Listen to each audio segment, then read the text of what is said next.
हम कई दिनों से परमेश्वर हमें कैसे संपन्न करता है, कैसे हमें बढ़ाता है, उसके बारे में देख रहे हैं। बऱ्याच दिवसांपासून परमेश्वर आम्हाला कसं समृद्धीकडे घेऊन जातो ते आपण पाहत और आहोत. परमेश्वर चाहता है कि आप और मैं हर एक व्यक्ति संपन्न बने। आणि परमेश्वराची हीच इच्छा आहे की तुम्ही आणि मी सर्वजण प्रत्येक व्यक्ती समृद्ध बनावं. और परमेश्वर देखना चाहता है कि आप और मैं समृद्ध बने हैं। आणि देवाला पाहायचं आहे की तुम्ही आणि मी समृद्ध व्हावं. परमेश्वर ने कभी भी किसी को गरीबी में नहीं रखा है। आणि देवाने कधीही कुणाला गरिबीमध्ये ठेवलेलं नाही. गरीबी ही एक शाप है बाइबल के अनुसार, बायबल नुसार गरिबी हा शाप आहे. और परमेश्वर इस गरीबी के शाप को तोड़ना चाहता आणि है परमेश्वर ह्या गरिबीच्या शापाला तोडू इच्छितो. और आपको और मुझे वो समृद्ध बनाना चाहता है। आणि तुम्हाला आणि मला समृद्ध बनवू इच्छितो. लेकिन कुछ सिद्धांत है बाइबल के अंदर, उसको हमको सीखना है, काही सिद्धांत आहेत बायबलमध्ये ते आम्हाला शिकायचे आहेत. जो आपको और मुझे संपन्नता से संपन्नता की ओर लेकर जाएगा। जे तुम्हाला आणि मला संपन्नतेकडून समृद्धीकडे घेऊन जातील. आप और मैं चाहते हैं आपके जीवन में आप और मैं संपन्न बने। तुमची आणि माझी इच्छा आहे का की समृद्ध बनावं. और इच्छा के सिवा प्रभु काम नहीं करेगा। इच्छेशिवाय देव काम करत नाही. ऐसी इच्छा मत रखना प्रभु तेरी इच्छा है तो मैं गरीबी में रहूं, ऐसी इच्छा मत रखना। आणि अशी इच्छा ठेवू नका देवा तुझी इच्छा आहे का तुझ्या इच्छेनुसार हो दे मी गरिबीत राहावं. प्रभु कभी किसी को गरीबी में नहीं रखना चाहता। देवाला कुणालाही गरिबीत ठेवायचं नाही. हमारा परमेश्वर बढ़ाने वाला परमेश्वर है। आमचा परमेश्वर वाढ करणारा आहे. और ये बढ़ोतरी है जो ना तो पूरब से ना पश्चिम से, ये सिर्फ परमेश्वर की ओर से है। आणि ही जी प्रगती आहे ना पूर्वेकडून ना पश्चिमेकडून ही फक्त परमेश्वराकडून और आहे. प्रभु चाहता है कि आप और मैं संपन्न बने। देवाची इच्छा आहे की आम्ही समृद्ध व्हावं. और समृद्ध होने के लिए सबसे पहली बात हमें परमेश्वर के अनुग्रह के द्वारा हमें संपन्नता मिलती है। आणि समृद्धी फक्त देवाच्या कृपेने मिळते. हमारी ताकत और हमारे टैलेंट से नहीं, आणि आमची हुशारी आमची ताकद त्यामुळे नाही, सिर्फ प्रभु के अनुग्रह के द्वारा। फक्त आणि फक्त देवाच्या कृपेमुळे. इसलिए उसके अनुग्रह को समझना बहुत जरूरी है। म्हणून देवाची कृपा समजून घेणं फार गरजेचं और आहे. हम देखते हैं कि परमेश्वर को खोजने के द्वारा हम संपन्न बनते आणि हैं। आम्हाला ठाऊक आहे की परमेश्वराचा शोध केल्याने समृद्धी मिळते. मगर शोध इसका मतलब होता है कि परमेश्वर को हर एक चीज में उसको प्रथम स्थान देना है। शोध म्हणजे काय, देवाचा शोध म्हणजे काय, तर प्रत्येक गोष्टीमध्ये परमेश्वराला प्रथम स्थान देणे. और इतना ही नहीं, हम जिसके साथ में रहते, जिसकी संगति में रहेंगे, एक तो उसके विचार हमको धनी बनाएंगे या उसके विचार हमको गरीब बनाएंगे। दुसरी गोष्ट, आम्ही ज्याची संगत करतो त्याची संगत आम्हाला एकतर श्रीमंत करेल नाहीतर गरीब इसलिए करेल. हमारी संगति बहुत जरूरी है कि किसकी संगति हम कर रहे हैं। म्हणून आमची जी संगती आहे ती खूप महत्वाची आहे. आम्ही कुणासोबत आम्ही संगत करत आहे. और हम इतना ही नहीं, हम देखते हैं कि परमेश्वर के आज्ञा और विधियों को जब हम पालते हैं, उसकी व्यवस्था की पुस्तक को जब हम मानते हैं, तो परमेश्वर का वचन कहता है कि आप और मैं समृद्ध बनेंगे। आणि ज्यावेळेस आम्ही परमेश्वराची आज्ञा त्याचे नियम पाळतो त्यावेळेस देवाचं वचन असं सांगतं की तो तुम्हाला समृद्ध करतो. और हमने देखा कि बुद्धि जो प्रभु ने हमें दिया है, जो नॉलेज प्रभु ने हमें दिया है, उसका उपयोग जब हम करेंगे तब हम बुद्धिमान बनेंगे। आणि ज्यावेळेस परमेश्वराने आम्हाला बुद्धी दिली आहे, जर आम्ही त्याचा उपयोग करणार तर देवाचं वचन सांगतं आम्ही समृद्ध होऊ. और निश्चित तौर से प्रभु हमको समृद्ध बनाना चाहता आणि है। नक्कीच परमेश्वर आम्हाला समृद्ध बनवू और इच्छितो. आज और एक बात को हम आगे लेकर जाएंगे, आणि अजून एका गोष्टीला आपण पुढे घेऊन जाऊया जिसके द्वारा आप और मैं समृद्ध बन सकते हैं। ज्याच्याद्वारे आम्ही समृद्ध बनू शकतो. आप सब लोग ठीक है? तुम्ही सर्वजण ठीक आहात?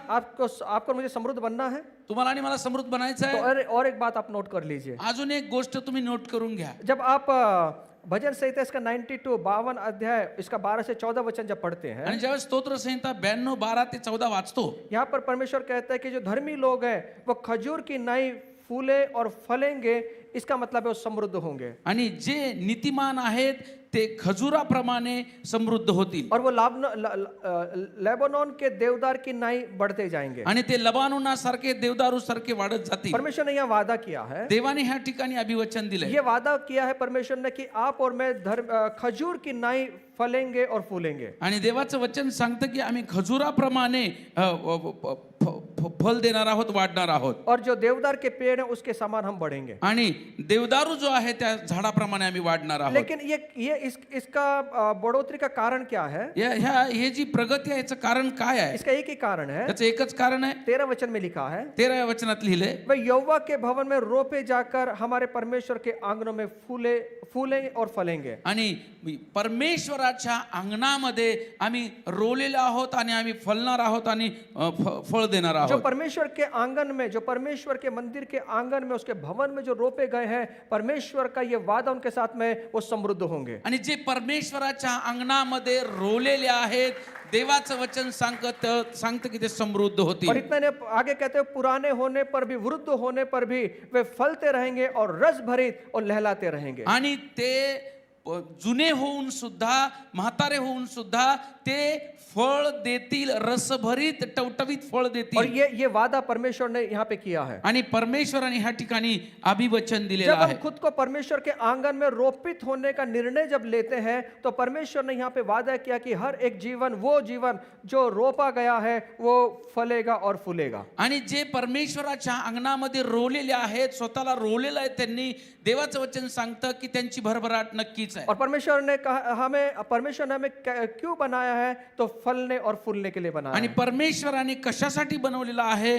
भरभराटीसाठी, फळ देण्यासाठी. इसका मतलब यह है कि परमेश्वर ने हमारे अंदर सबसे अच्छा बीज रोपा है, जिसके द्वारा आप और मैं फल सकते हैं. परमेश्वराने आमच्यामध्ये चांगल्या पद्धतीचं एक बी ठेवलेलं आहे, त्याच्या द्वारे आम्ही फलद्रूप होऊ शकतो. आप और मैं, आपको और मुझे परमेश्वर ने क्यों बनाया? तुम्हाला आणि मला देवाने का बनवलंय? फलने फूलने के लिए. का तर फलद्रूप होण्यासाठी. जब परमेश्वर ने मनुष्य को बनाया, उत्पत्ति पहला अध्याय 27 से 28 वचन के अंदर, ज्यावेळेस मनुष्याला परमेश्वराने बनवलं, पहिला अध्याय, उत्पत्तीचा पहिला अध्याय 27-28 मध्ये, अपने अनुरूप परमेश्वर ने उनको बनाया आणि स्वतःच्या रूपाचं देवाने और बनवलं. परमेश्वर ने उनको एक आशीष दिया परमेश्वराने त्यांना आशीर्वाद और दिला. उनको कहा त्यांना म्हणाला, फूलो और फलो. त्यांना म्हटलं बहुगुणित व्हा, फलद्रूप व्हा. परमेश्वर ने हमें किस लिए बनाया है? याच्यासाठी बनवलंय. फलने और फूलने के लिए. आणि कशासाठी? तर फलद्रूप होण्यासाठी.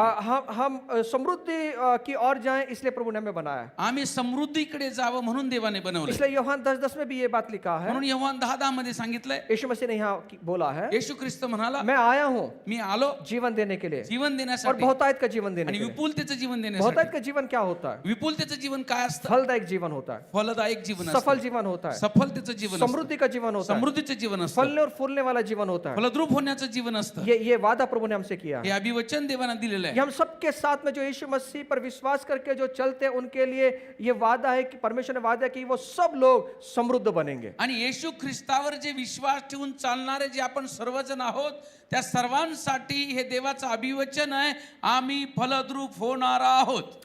और ये कैसे होगा? हे कसं होईल? जब हम परमेश्वर के आंगन में जब रोपे जाएंगे. ज्या वेळेस आम्ही परमेश्वराच्या अंगणामध्ये रोले जातो, और यहाँ पे त्यावेळेस दो बात यहाँ पे लिखा है. दोन गोष्टी या ठिकाणी लिहिल्यात. यहाँ पे दो पेड़ों के बारे में प्रभु ने उल्लेख किया है. दोन जे झाडं आहेत त्यांच्याबद्दल लिहिलंय. यहाँ पे लिखा है खजूर का वृक्ष और लाबनोन के देवदार के वृक्ष. आणि ह्या ठिकाणी खजुरीचं झाड आणि गंधसरूचं झाड लिहिलेलं और आहे. ये दोनों पेड़ जो हैं, ये बाइबल के अंदर कुछ आत्मिक चीजों को यहाँ पर दिखाते हैं. आणि हे दोन्ही झाडं बायबलमध्ये काही आत्मिक दृष्ट्या गोष्टी सांगत आहेत. और ये फलने फूलने का मतलब होता है संपन्न होना. आणि फलद्रूप होणं म्हणजेच समृद्ध होणं. और जिसकी पत्तियां जो हैं, जिसके पान जो, जिसकी पत्तियां जो हरी भरी होती हैं और जिसकी जड़ें स्वस्थ होती हैं, जिसका जो वो एक स्वस्थ पेड़ का दर्शक है. आणि ज्याचे पानं हिरवेगार आहेत, टवटवीत आहेत, ज्याचे मूळ मजबूत आहेत, ते हे दर्शवतं की ते झाड समृद्ध आहे. और बाइबल ये नहीं कहती कि जो लोग सिर्फ चर्च में आते हैं बायबल असं सांगत नाही की ते फक्त चर्च मध्ये येतात, ते नाही. वो फलेंगे फूलेंगे, ऐसा नहीं लिखा है. ते फलद्रूप होतील असं नाही. यहाँ पे ऐसा लिखा है, त्या ठिकाणी असं जो लोग लिहिलंय, प्रभु के घर में रोपे गए हैं, जे देवाच्या अंगणात रोवलेले आहेत, वो परमेश्वर के आंगन में फूलेंगे और फलेंगे. ते परमेश्वराच्या अंगणात फलद्रूप होतील, और भरभराट होईल. और आगे परमेश्वर कहते हैं वो बुढ़ापे में भी फल देंगे. आणि देवाचं वचन सांगतं म्हातारपणातही ते फळ वो देतील ताजे और रस भरित रहेंगे. आणि ते टवटवीत रसभरीत होतील. लेकिन किसको धन्य कहा है? कुणाला धन्य म्हटलंय? जो परमेश्वर के भवन में लगाए गए हैं, जे परमेश्वराच्या भवनामध्ये लावलेले आहेत, उन्हीं के साथ में ये वाचा बांधी गई है. त्यांच्या सोबतच हे वचन आहे. और जो परमेश्वर ने हमारे अंदर जो बीज डाला है समृद्धि का, वो बीज बढ़ना चाहिए. आणि जे देवाने आमच्यामध्ये समृद्धीचं बी टाकलेलं आहे ना, त्याची वाढ व्हायला हवी. उसको बहुगुणित होना है. त्याला बहुगुणित व्हायला हवं. वो मतलब वो दूसरों को आशीर्वाद दे सके, ऐसा बढ़ना है. दुसऱ्याला आशीर्वाद देईल अशा पद्धतीची वाढ व्हायला हवी. हमारे हर एक के जीवन के अंदर परमेश्वर ने बीज को रखा है। प्रत्येकाच्या जीवनामध्ये आमच्या देवाने एक बी ठेवलेलं आहे. जैसे हर एक जब परमेश्वर ने सब पेड़ों को बनाया और आदम को बनाया, तब प्रभु ने वहां पे कहा कि हर एक पेड़ अपनी अपनी बीज के अनुसार जो क्षमता है बीज के अंदर, वो अपना अपना फल दे। आणि जसं की आदामाला बनवलं, प्रत्येक झाड देवाने बनवलं, त्यावेळेस देवाचं वचन असं सांगतं की प्रत्येक फळ जे बीज जे आहे आपापल्या परीने आपापल्या बीजाने ते फळ देव.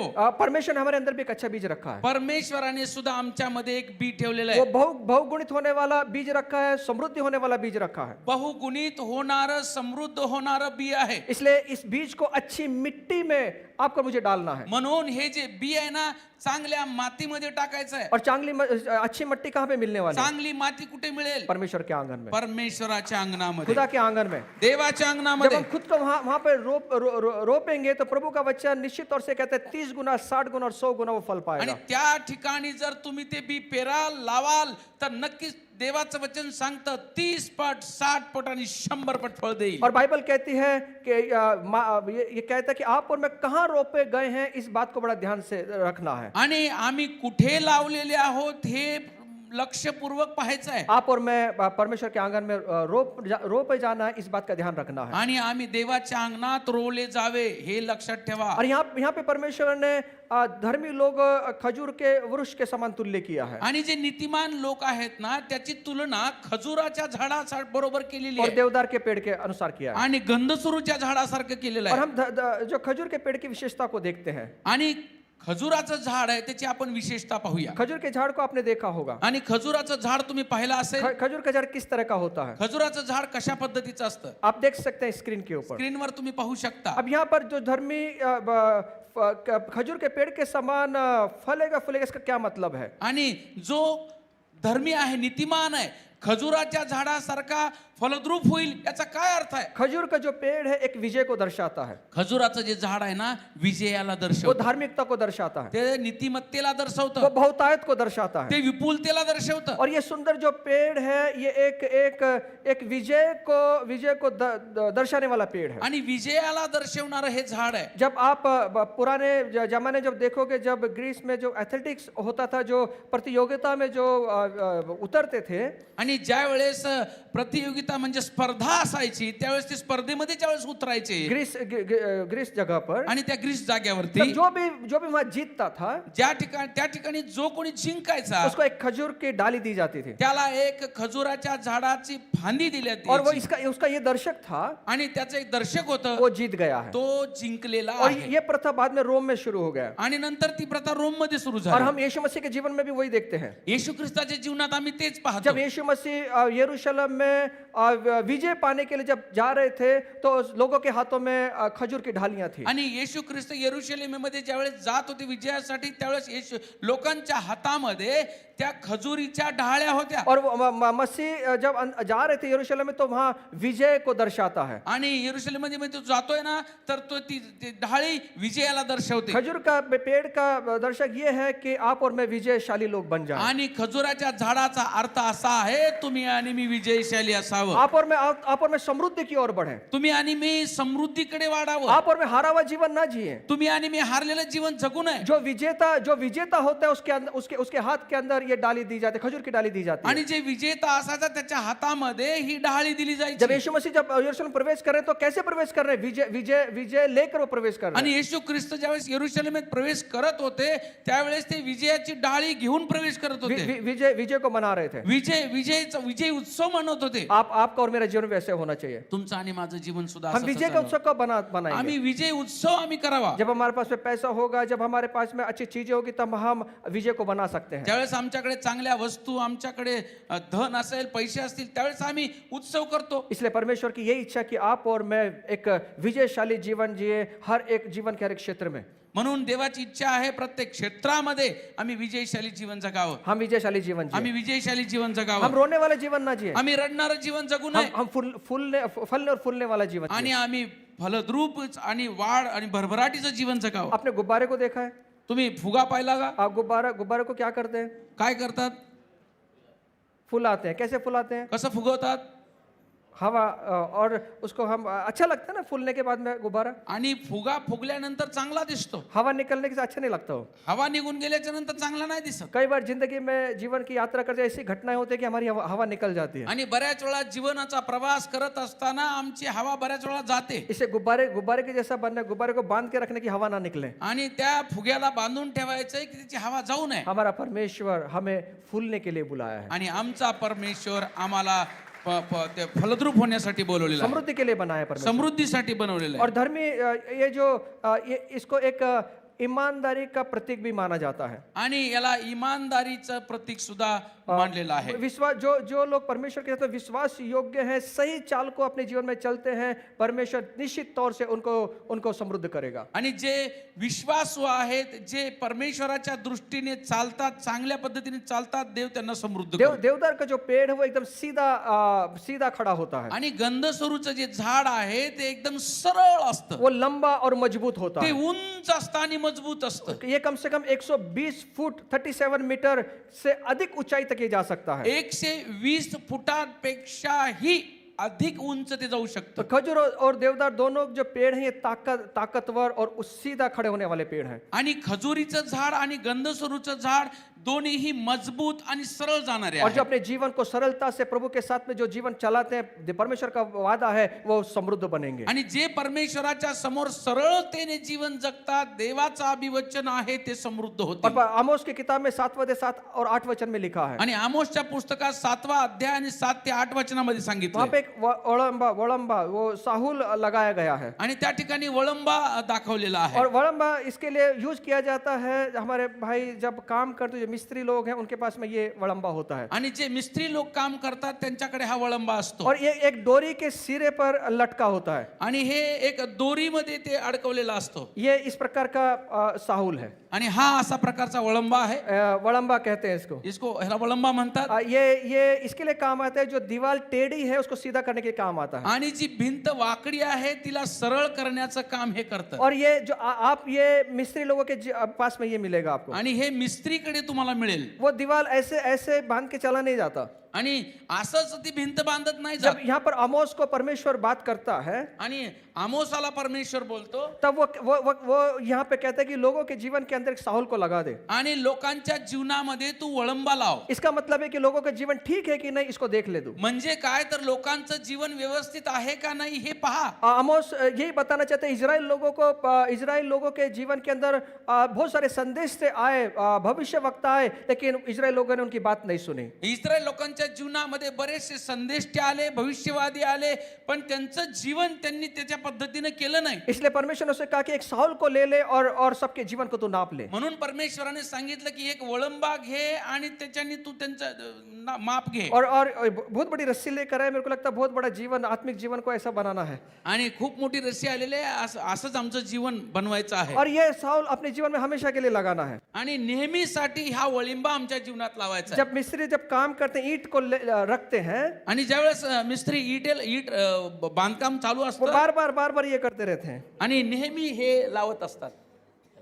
अच्छा ये तो भूल ही गए सर. ये भी बहुत इंपॉर्टेंट, छोटी सी चीज है लेकिन बहुत इंपॉर्टेंट है. आणि ही गोष्ट खूप महत्वाची आहे. मैं मिस्त्री नहीं हूं, लेकिन आत्मिक मिस्त्री जरूर हूं. अब इसको यहाँ पकड़ते हैं, आणि याला त्यावेळेस आम्ही पकडतो अगर ईंट थोड़ी सी बाहर आई तो उसको अंदर मारते हैं. आणि जे बाहेर आहे त्याला आतमध्ये आत मारतो. सरळ उभे राहा, सरळ उभे राहा, वर बघा, सरळ असं सरळ उभे राहा. वो ठीक से होना, थोड़ा बाहर आए तो उसको ठोकते हैं उसको. आणि जर काही गोष्टी वाकड्या असतील, बाहेर आलेल्या असतील, त्याला आम्ही आत मारतो. क्यों अंदर रखते हैं? का बरं आत घालतो? वो ठीक से सीधी हो ते जाए. सरळ दिसावं. और जो परमेश्वर के साथ में सीधा चलते हैं, परमेश्वर का ये वादा है, उनको मैं समृद्ध करूंगा. आणि जे परमेश्वराच्या समोर सरळ राहतात, सरळ चालतात, परमेश्वराचं अभिवचन आहे ते समृद्ध राहतील. इसलिए अपने जीवन में कभी भी टेढ़ी चाल मत चलना. म्हणून तुमच्या जीवनामध्ये कधीच वाकडं चालू नका. परमेश्वर के नजरों में हमें धार्मिक बनना है. परमेश्वराच्या नजरेत आम्हाला नीतिमान बनायचंय. हमारे जीवन में अगर हमें कुछ बातों को छोड़ना भी पड़े तो हम उसको छोड़ना है, इसलिए कि परमेश्वर संतुष्ट हो जाए. आणि आमच्या जीवनामध्ये जर काही सोडायची वेळ आली तर ते आम्हाला सोडायचे. और हमेशा वड़म्बा को अपने हाथ में रखना. आणि नेहमी आपला वळंबा आपल्या हातामध्ये ठेवायचा. ठेवायचा और आहे रोज चेक करना कि मैं मेरी दीवार सीधी बन रही है कि नहीं। आणि रोज तपासायचे की माझी भिंत सरळ बनत आहे का अगर सीधे नहीं है तो अंदर ठोक देना, सरळ नाहीये तर आतमध्ये मारा आत्मिक जीवन के अंदर। आत्मिक जीवनामध्ये शरीर में भी जिसके पेट बड़े हुए हैं वो थोड़ा सा एक्सरसाइज जरूर करना। आणि जे शरीरामध्ये सुद्धा ज्याचं पोट बाहेर आलेलं त्यांनी थोडा व्यायाम करा क्योंकि मैं एक बार जब हम लोग 24 ईयर का जब सेलिब्रेट कर रहे थे, आणि ज्यावेळेस वर्धापन- 24वा वर्धापन आम्ही साजरा करत होतो तो पास्टर सुधीर मेरे साथ में बैठे हुए थे। आणि पास्टर सुधीर माझ्या शेजारी बसले होते लेकिन यहाँ पे जो स्टेज पे जो भाई लोग थे उनके पेट सबके आगे आए हुए थे। आणि स्टेजवर जे लोक होते ते सर्वांचे पोट बाहेर आलेले होते तो मेरे कान में पास्टर जी ने मुझे लगा कुछ गुप्त बात बता रहे हैं, आणि मला वाटलं माझ्या कानाजवळ आले मला वाटलं काहीतरी गुप्त गोष्ट मला कुछ सांगतील बाइबल का रहस्य मुझे बताने वाले हैं। काही बायबलचं रहस्य मला सांगतील और मुझे ऐसा किया, मैं भी कान लगा, बोला आज बाइबल का नवीन प्रकाशन मिलेगा। मला त्यांनी असं खुणवलं मी जवळ गेलो मला वाटलं आज मोठं प्रकाशन मला मिळेल तो एक प्रकाशन उन्होंने दिया। एक प्रकाशन मला त्यांनी वो दिलं जितने भी वहां पे खड़े हुए हैं, वो ऊपर जो खड़े हुए हैं अशोक, उनको सुबह 7 बजे बुलाकर 1 घंटे के लिए भगाना है। जेवढे पण या ठिकाणी उभे आहेत ना त्या सर्वांना सकाळी 7 वाजता बोलो आणि पळव मैं बोला क्यों पास्टर जी, मी म्हटलं का उनके पेट देख रहे हो आप? तो हम भी ये क्लासेस शुरू करेंगे जल्दी से, आणि लवकरच हे आपण सुरू करूया शारीरिक रीति भी और आत्मिक रीति भी। आणि शारीरिकरित्या सुद्धा आणि आत्मिकरित्या सुद्धा और यहाँ पे जो खजूर का और देवदार का जो पेड़ है वो सीधा बढ़ता है। आणि खजुराचं जे झाड आहे आणि जे गंधसरूचं झाड आहे ते सरळ उभा आहे और इतना ही नहीं, ये फलदायकता का प्रतीक है। आणि एवढंच नाही तर ते फलद्रूप असणार ते आहे प्रतीक खजूर का आहे. जो पेड़ है वो धीमी गति से फल देने वाला है। आणि खजुरेचे जे झाड आहे ते फास्ट रीतीने लवकर फळ देत नाही सावकाश फळ देणार आहे ये धीमी गति से बढ़ने वाला पेड़ है आणि हे त्याची वाढ लवकर होत नाही सावकाश रीतीने और होते ये जल्दी फल देता नहीं है। आणि लवकर याला फळ येत नाही इसे लंबा होना और परिपक्व बनने के लिए इसको बड़े धैर्य की आवश्यकता होती है। आणि त्याला उंच होणं आणि परिपक्व होणं याला खूप धीराची गरज आहे खजूर का जो पेड़ है फल लगने में कम से कम 5 से 8 साल लगते हैं। आणि खजुराच्या झाडाला फळ देण्यासाठी कमीत कमी 5 ते 8 वर्ष लागतात और जब पेड़ अपनी पहली फसल देता है, फल देता है, तो कम से कम लगभग 22 पाउंड फल देता है। आणि पहिलं फळ ज्यावेळेस ते देतं त्यावेळेस ते कमीत कमी 22 पाऊंड असं फळ देतं उसके बाद में ये तेजी से बढ़ता है त्याच्यानंतर त्याची वाढ होते और 30 साल का होने पर लगभग 200 पाउंड से अधिक फल देता है। आणि 30 वर्षानंतर ते 200 पाऊंड असं फळ देतं और ये कम से कम ये 60 साल 80 साल पुराने होने पर भी ये फल देता है। 80 वर्ष जुनं झालं तरी ते फळ देतं इसलिए वहां परमेश्वर ने बोला बूढ़े होने पर भी ये फल देंगे और रस भरित होंगे। म्हणून परमेश्वरानं म्हटलंय की ते म्हातारे झाले तरी फळ देतील रसभरीत आणि टवटवीत फळ देतील इसकी जो उत्पन्न है वो 60 साल के बाद भी कम नहीं होती है, बढ़ती जाती है। आणि याचं उत्पन्न 60 वर्षानंतर सुद्धा कमी नाही होत तर ते वाढत जातं इसलिए परमेश्वर ने खजूर के पेड़ की उपमा आपको मुझे दिया है। म्हणून खजुराच्या झाडाचं उदाहरण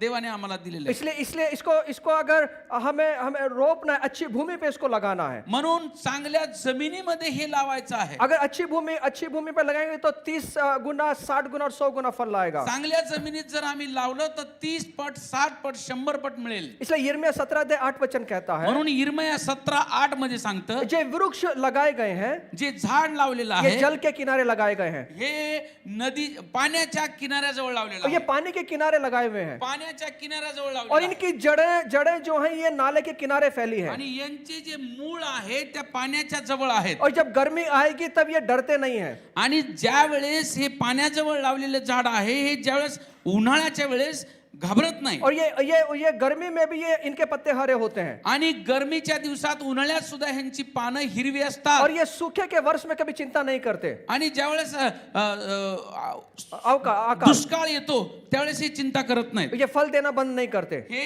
फळ देणं बंद करत नाही लेकिन ध्यान रखिए कि ये कहाँ रोपे गए ये बहुत महत्वपूर्ण है। लक्षात ठेवा हे कुठे लावलेले आहेत ना हे फार महत्वाचं आहे. ये रोपे गए हैं परमेश्वर के आंगन में। परमेश्वराच्या अंगणात रोवलेले आहेत इसलिए परमेश्वर परमेश्वर के आंगन की जो मट्टी है उसको उसको वापस वापस उसको पलटा मारना पड़ता है। म्हणून ती जी माती आहे तिला पुन्हा पुन्हा ते नांगरण करावं लागतं, अलटी पलटी करावं लागतं. हमारे आत्मिक जीवन में भी इस मट्टी को अल्टी पल्टी करना पड़ता है। आणि आमच्या जीवनातल्या मातीला सुद्धा हे अलटी पलटी करावं ये लागतं. कैसे होगा? हे कसं ये होईल? प्रार्थना के द्वारा और बाइबल के अध्ययन के द्वारा होगा। आणि प्रार्थनेच्या द्वारे आणि बायबल अभ्यासाच्या द्वारे होईल. हमारी मिट्टी को पलटना है, आमची जी माती आहे ते पलटी करायची आहे, जिसके द्वारा हमारे हमारे जीवन में और अधिक फलदायक हम बन सकते हैं। ज्याच्याद्वारे आमच्या जीवनात आम्ही अजून फलदायी बनू शकतो. और जो पेड़ के जो जो जो जो साइड में है, जो बाजू में है, जो जंगली घासें आती है उसको निकालना होगा। आणि झाडाच्या आजूबाजूला जे गवत आहे, जे जंगली आहे, त्याला काढायचं आहे. क्योंकि ये जो जंगली घास है इसकी इसकी जो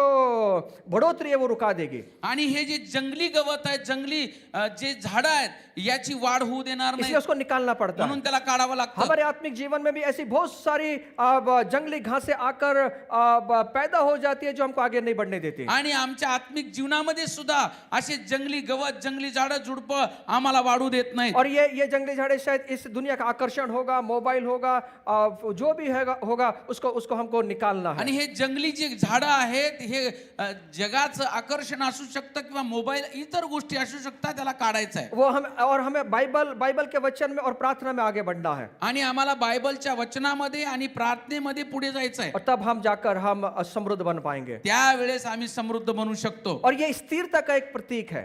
स्थिरतेचं एक प्रतीक आहे. ये इस पेड़ को आप ये स्थिर खड़ा होता है। आणि हे जे झाड आहे एक स्थिर उभारलेलं असतं. इसके अंदर जो जब वो जड़ अंदर जाती है इस पेड़ के नीचे 30 फुट तक वो नीचे चली जाती है। आणि ह्या झाडाचे जे मूळ आहे ते खाली जमिनीच्या खाली 30 फुटापर्यंत जातं. इसलिए परमेश्वर यहाँ में बात कर रहा है इफिसियों की पत्री 3 अध्याय 17 और 18 वचन के अंदर आणि इफिसकराचं पुस्तक याचा 3 अध्याय 17 ते 18 मध्ये देवाचं वचन कि हम सांगतं. गहराई में जड़ पकड़े। आणि तुमचे मूळ आहे ना खोलवर जाऊ द्या.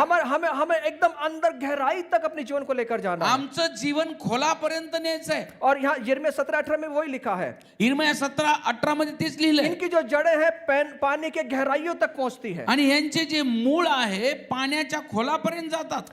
और शायद आपके जीवन में आप बहुत गर्मी महसूस करते होंगे। तुमच्या जीवनामध्ये कधी कधी तुम्हाला खूप गर्मी अनुभव येत असेल. गर्मी इसका मतलब है बहुत सारी तकलीफें जो आग के जैसे हमारे जीवन में आती हैं। बरेचसे त्रास जे अग्नीसारखे आहेत ते येत असतील. जो आपके जीवन में आप बहुत सारी परीक्षाओं से गुजर रहे होंगे। बऱ्याचशा परीक्षांमधून तुम्ही जात असाल. शायद इस समय आप सूखे का अनुभव कर रहे होंगे। कदाचित तुम्हाला असं सुकल्याचा अनुभव येत असेल. शायद आप मुरझाया हुआ महसूस कर रहे होंगे। तुम्हाला सुकलेला अनुभव येत असेल. लेकिन जब जड़ गहराई में जाती है, पण ज्या वेळेस मूळ जे आहे खोलापर्यंत यिर्मयाह जातं. 17-18 में वही लिखा हुआ है। इर्मया 17 मध्ये तेच लिहिलंय. जब जड़ गहराई में जाती है, पानी की ढूंढते हुए आगे बढ़ती है, आणि ज्या वेळेस त्या पाण्याकडे त्या मुळा जातात, तब गर्मी में उनको परेशान नहीं कर पाते। गरमी सुद्धा त्यांना त्रास देत सूखा नाही. उनको परेशान नहीं कर सकता ते सुकलेलं त्रास करत नाही. क्योंकि उनकी जड़ें जो है पानी तक चली गई हैं। आणि का तर त्यांचे मूळ पाण्यापर्यंत और गेले. परमेश्वर यही चाहता है परमेश्वराची हीच इच्छा हमारी जो आहे. आत्मिक जड़ें हैं आमचे जे आत्मिक मूळ आहे वो अंदर गहराई तक चली जाए। आतमध्ये खोलापर्यंत फिर जावं. अगर हम गर्मी में भी खड़े होंगे, किसी तकलीफ में भी खड़े होंगे,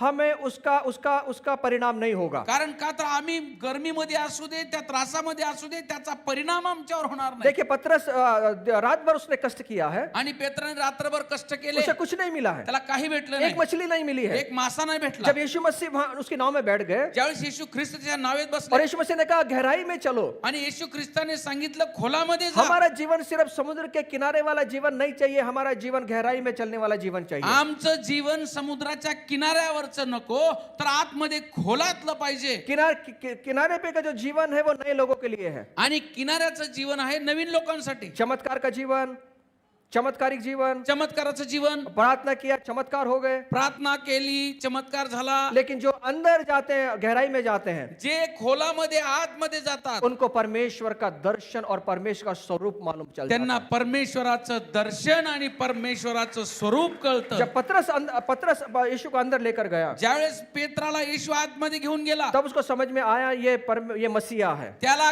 कळलं हा ख्रिस्त आहे. जो गहराई में जाते हैं, जो अपनी गहराई में अपनी जड़ों को स्थापित करते हैं, उन्हीं को दर्शन प्राप्त करते हुए आगे बढ़ेंगे और खुदा का ये वादा है वो फलेंगे और फूलेंगे। आणि जे खोलामध्ये जातात त्यांचे मूळ त्या ठिकाणी घालतात, देवाचं अभिवचन आहे ते फलद्रूप होती. और जैसे भजन संहिता 1:3 में लिखा है, जसं की स्तोत्र संहिता 1:3 मध्ये लिहिलंय. आप देख सकते हैं चित्र को, तुम्ही चित्रावर पाहू शकता कि वो जो भजन संहिता 1 में लिखा है कि वो वृक्ष के समान है जो नालियों के किनारे लगाया गया है और ऋतु में भी फलता है. आणि स्तोत्र संहिता 1:3 मध्ये लिहिलेलं आहे, जे झाड पाण्याच्या प्रवाहाजवळ लावलेलं असतं त्याची पाने कोमेजत नाहीत. वो क्यों क्यों क्यों क्यों नहीं वो मुरझाती उसकी पत्तियां? का त्याचे पानं कोमेजत नाही? क्योंकि इसकी जो जड़ें हैं वो अंदर तक 30 फुट से भी अंदर चली गई है. कारण का तर त्याचे जे मूळ आहेत ना 30 फुटापर्यंत खाली गेलेले और आहेत. गर्मी में भी ये इसके पत्तियां हरी रहती हैं. आणि उन्हाळ्यामध्ये सुद्धा त्याचे पानं हिरवे राहतात. कई बार हम गर्मियों को तो सहन करते हैं, आणि बऱ्याच वेळा आम्ही ही जी गरमी आहे सहन करतो, लेकिन हमारे पत्ते जो मुरझाए मुरझाए से रहते हैं. पण आमची पानं सुकलेली दिसतात. हमारी पाने कहाँ हैं? आमचे पाने कुठे आहेत? हमारा चेहरा है. चेहरा आहे. हाँ, कई बार चेहरा सूख जाता है. आणि बऱ्याच वेळा आमचा चेहरा सुकलेला दिसतो. जब गर्मियों का मौसम में जब चलते हैं तो एकदम सूखा हुआ मिलता है. आणि मग अशा पद्धतीची गरमी येते त्यावेळेस मग चेहरा सुकलेला असतो. लेकिन प्रभु का वचन कहता पण है, देवाचं वचन सांगतं, यिर्मयाह 17 में जो हम पढ़ रहे हैं, इर्मिया 17 मध्ये जे वो आम्ही गर्मी वाचतो, में भी खड़े हैं, गर्मीमध्ये उभे, गर्मी में खड़े हैं, गर्मीमध्ये उभे, धूप में खड़े हैं, उन्हात उभे, लेकिन उनका गर्मी कुछ नहीं कर पा पण रही है. त्यांना ते ऊन काहीच करत नाही. वो हरे हरे हरे पत्तियों के साथ में खड़े हुए ते हैं. हिरवेगार पानं आहेत त्यांचे. गर्मियों में ही फल दे रहे हैं. आणि गर्मीमध्ये फळ देत आहे. वो खुदा बाप ने हमें बनाया है. त्या देवाने तसं आम्हाला वो बीज बनवलं. हमारे अंदर रखा है ते बीज आमच्यामध्ये कि ठेवलंय. हम गर्मी के अंदर भी फलें और फूलें. गर्मीमध्ये सुद्धा उन्हाळ्यात सुद्धा आम्ही फळ द्यावं. लेकिन ये कब होगा? कधी होईल? जब हमारा जड़ जो है वो गहराई तक जाएगी. कारण का तर आमची जे मूळ आहे ते खोलापर्यंत गेले पाहिजे. इसलिए मैं आपसे कहता हूं कि हमारी जड़ जो है वो परमेश्वर के वचनों की गहराइयों में जाने दो. म्हणून आमची जे मूळ आहे ना परमेश्वराच्या वचनाच्या खोलीपर्यंत घेऊन जा. परमेश्वर प्रेमळा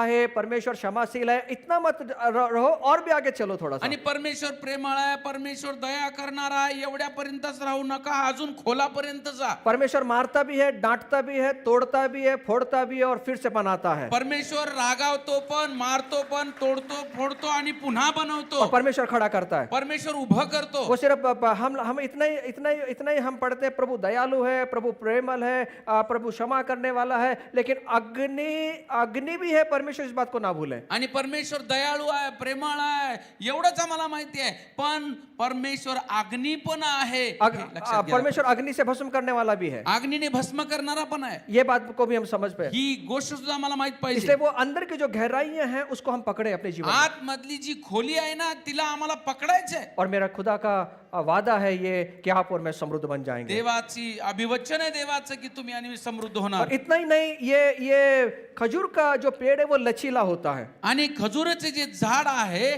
ते लवचिक हाँ, लवचिक असतं. और ये हर एक सूखे में, बाढ़ में, तूफान में भी ये वैसे ही खड़ा रहता है. आणि प्रत्येक जर पूर आला, वादळ वारा आलं तरी सुद्धा हे झाड तसंच्या तसं असतं. क्यों ऐसा खड़ा होता का है? बरं असं? क्योंकि इसकी जो जड़ें हैं ना, त्याचे जे मूळ आहेत आप चित्र में देख सकते हैं, तुम्ही स्क्रीनवर पाहू शकता. इसकी जो जड़ है ना, याचे जे मूळ आहेत ये बड़ी घनता के साथ में ये होते हैं. आणि ह्याची जी मूळ आहेत हे जास्त प्रमाणात असतात. ये जास प्रणाली में होते हैं जास्त प्रमाणात और पसरलेले ये असतात. सभी दिशाओं में ये फैले हुए होते हैं. चारी दिशांनी ते पसरलेले असतात. इसीलिए बाढ़ का, तूफान का और हवाओं के उसके ऊपर परिणाम नहीं होता. म्हणून पूर आला, वादळ वारा आलं तरी त्याचा परिणाम त्याच्यावर होत नाही. इसलिए अपनी जड़ों को हम फैला लें. म्हणून आमचे जे मूळ आहेत ते आम्ही पसरवायला पाहिजे.